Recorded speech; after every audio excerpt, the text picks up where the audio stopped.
स्वागत है आप लोगों को मेरे यूट्यूब चैनल में। तो आज के इस वीडियो में हम क्लास 10 के स्टूडेंट के लिए लेके आए हैं वीवीआई सब्जेक्टिव नोट्स, ठीक ना।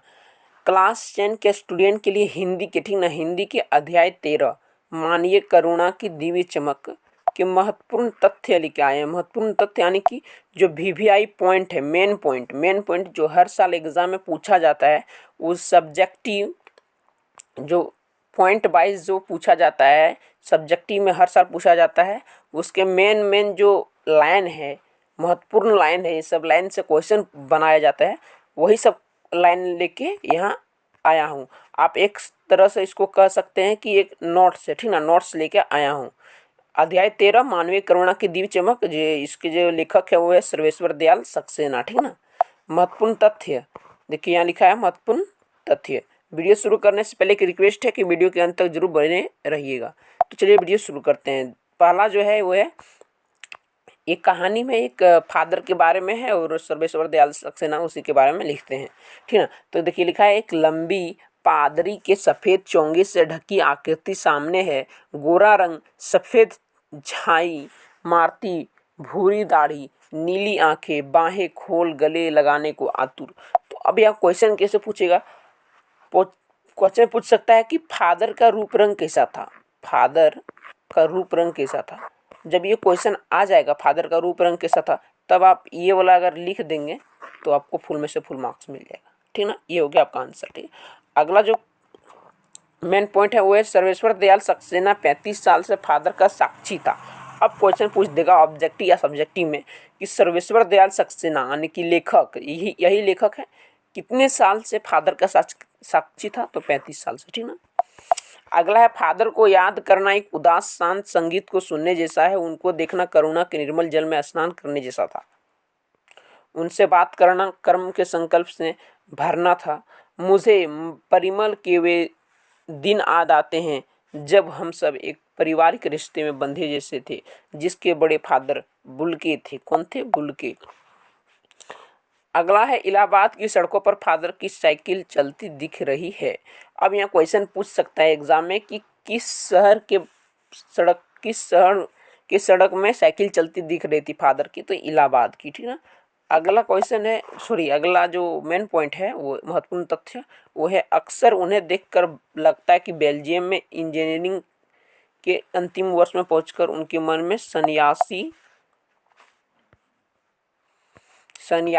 बनने की इच्छा कैसे जाग गई, जबकि घर भरा पूरा था। 2 भाई, 1 बहन, माँ पिता सभी थे। क्वेश्चन पूछेगा कि जो सर्वेश्वर दयाल सक्सेना यहाँ लिखे हैं कि 2 भाई, 1 बहन, 1 माँ थे, तो पूछेगा कि फादर के घर में कुल कितने परिवार थे? तो 2 और 1 3, 1 4, 1 5 और 1 फादर 6, ठीक है। तो इस प्रकार से क्वेश्चन पूछ सकता है। अगला है जन्मभूमि, तो कहाँ जन्मे थे वो? रेम्स चेबल में, ठीक ना। फादर के अभिन्न मित्र कौन थे? डॉक्टर रघुवंश थे, ठीक ना, डॉक्टर रघुवंश। यानी कि इस पार्ट में जितने भी महत्वपूर्ण चीज़ है वो सब लेके इस वीडियो में मैं आ जाऊँ, ठीक ना। अगला जो है वह फादर कामिल बुल्के के पिता और भाइयों के लिए बहुत लगाव मन में नहीं था। पिता व्यवसायी थे, एक भाई वहीं पादरी हो गया है, एक भाई काम करता है। उसका परिवार, बहन सख्त और जिद्दी थी। बहुत देर से उसने शादी की। फादर को एक आध बार उसकी शादी की चिंता व्यक्त करते उन दिनों देखा था। भारत में बस जाने के बाद 2 या 3 बार अपने परिवार से मिलने भारत से बेल्जियम गए थे। यानी उसके परिवार जो थे वो बेल्जियम में रहते थे, ठीक ना, वो भारत आए थे।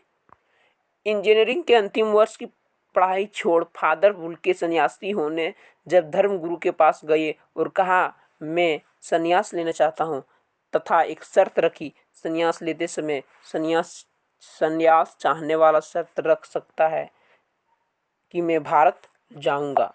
तो उसका शर्त क्या था? कि भारत जाऊंगा, ठीक ना। अगला, पहले जीसेट संघ में 2 साल पादरियों के बीच धर्माचार की पढ़ाई की, फिर 9-10 वर्ष दार्जिलिंग में पढ़ते रहे। कलकत्ता से बीए किए और फिर इलाहाबाद से एमईए। उन दिनों डॉक्टर धीरेन्द्र वर्मा हिंदी विभाग के अध्यक्ष थे। शोध प्रबंध प्रयाग विश्वविद्यालय के हिंदी विभाग में रहकर 1950 में पूरा किया। रामकथा, उत्पत्ति और विकास, परिमल में उसके अध्याय पढ़े गए थे। तो ये सब पूछ सकता कि कितने साल तक फिर बीए कौन से शहर से किए, एमबीए कौन से शहर से किए, हिंदी के विभाग के अध्यक्ष कौन थे, तो डॉक्टर धीरेन्द्र सिंह। कब पूरा किया, 1950 में। तो ये सब क्वेश्चन पूछ सकता है, ठीक है।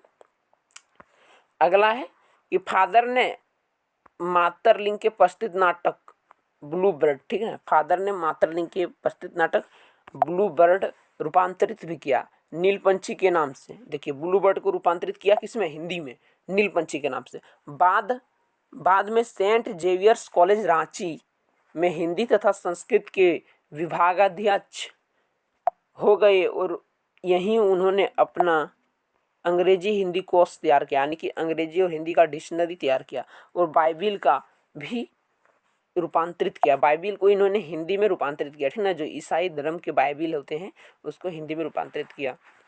वहीं बीमार पड़े, पटना आए, दिल्ली आए और चले गए 47 वर्ष देश में रहकर और 73 वर्ष की जिंदगी जीकर, यानी कि 73 वर्ष की जिंदगी जीकर वो मर गए, ठीक है। देखिए यहाँ लिखा है, ये कोना में, देखिए यहाँ कोना में लिखा है 73 वर्ष, ठीक है। फादर बुल्के संकल्प से सन्यासी थी। अब क्वेश्चन पूछेगा फादर बुल्के क्या थे, तो सन्यासी। कभी कभी लगता है कि वह मन से सन्यासी नहीं थे, रिश्ता बनाते थे तो तोड़ते नहीं थे। 10 साल बाद मिलने के बाद भी उसकी गंध महसूस होती थी। वह जब भी दिल्ली आते जरूर मिलते, खोजकर समय निकालकर, गर्मी सर्दी बरसात झेलकर मिलते, चाहे 2 मिनट के लिए ही सही। यह कौन सन्यासी करता है। उनकी चिंता हिंदी को राष्ट्रभाषा के रूप में देखने की थी। तो उसकी चिंता क्या थी कि हिंदी को राष्ट्रभाषा के रूप में देखने की। अगला है कि आज वह नहीं है, दिल्ली में बीमार रहे और पता नहीं चला।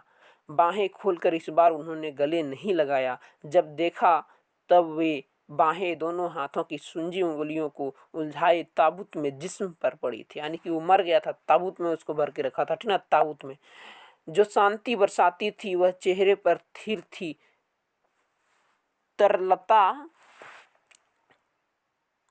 तरलता जम गई थी। वह 18 अगस्त 1982 की सुबह 10 बजे का समय था। दिल्ली में कश्मीरी गेट के निकलसन कब्रगाह में उनका ताबूत एक छोटी सी नीली गाड़ी में से उतारा गया। तो ये डेट याद रखिएगा, ठीक ना, नीली गाड़ी भी याद रखिएगा, कौन सी गाड़ी से।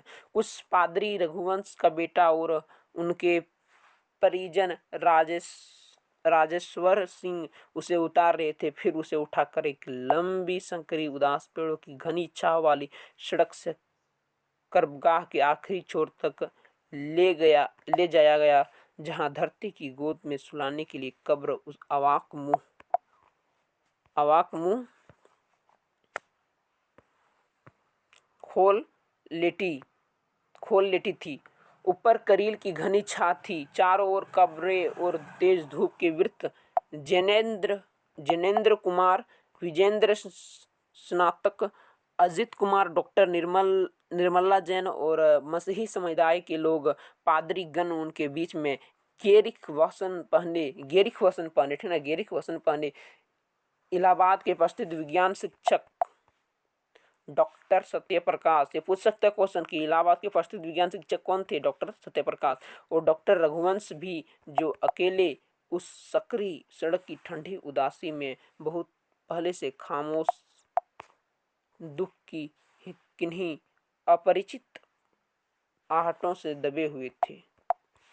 अगला है रांची के फादर पास्कल तोयना के द्वारा उन्होंने हिंदी में मसीही विधि से प्रार्थना की। फिर सेंट जेवियर्स के रेक्टर फादर पास्कल ने उनके जीवन और कर्म पर श्रद्धांजलि अर्पित करते हुए कहा, फादर बुल्के धरती में जा रहे हैं, इस धरती से ऐसे रत्न और पैदा हो। तो ये याद रखना है, रांची के फादर कौन थे, पास्कल तोयना। ये सब लाइन याद रखना है। डॉक्टर सत्यप्रकाश ने भी अपनी श्रद्धांजलि में उनके अनुकरणीय जीवन को नमन किया। फिर देह कर कब्र उतार दी गई। तो ये रहा इस देह कब्र में उतार दी गई। तो इस चैप्टर में जितने भी वेरी वेरी इंपॉर्टेंट, ठीक ना, वीवीआई जितने भी नोट्स थे सब में यहाँ आपको बता दिया। आशा है कि अगर इस चैप्टर से कोई भी क्वेश्चन आए तो आप कर लेंगे, और चैनल पर नहीं तो चैनल को सब्सक्राइब कर दें। किस टॉपिक में वीडियो चाहिए कमेंट में जरूर बताएं। मिलते हैं अगली वीडियो में, तब तक के लिए जय हिंद, जय भारत, जय झारखंड, धन्यवाद।